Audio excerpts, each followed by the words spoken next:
Hey there, fellow iPhone enthusiasts. If you're looking to create professional presentations right from your pocket, Keynote is the app you've been waiting for.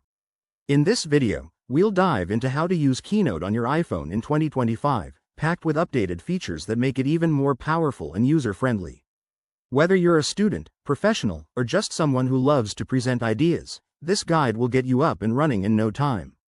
First things first, make sure you have the latest version of Keynote installed from the App Store.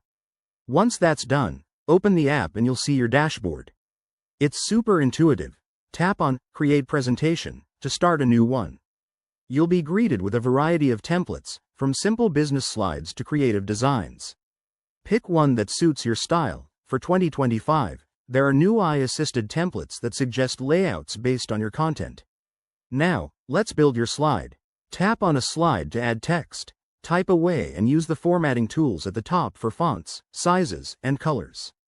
Want to jazz it up? Hit the plus button to insert images, videos, or even charts.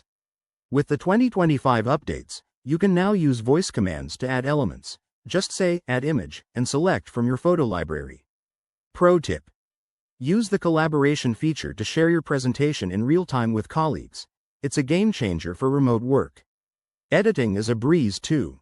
Swipe through slides, rearrange them by dragging, or duplicate with a quick tap. If you need to present, switch to presentation mode by tapping the play button.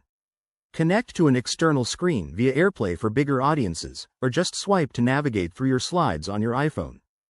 Don't forget the new 2025 export options, like directly to AR for immersive presentations. Talk about futuristic. Wrapping this up, mastering Keynote on your iPhone can save you tons of time and impress your audience. Practice these steps, experiment with the features, and you'll be creating standout presentations in no time. If you found this helpful, hit that like button and subscribe for more tech tips. Thanks for watching, and see you in the next video.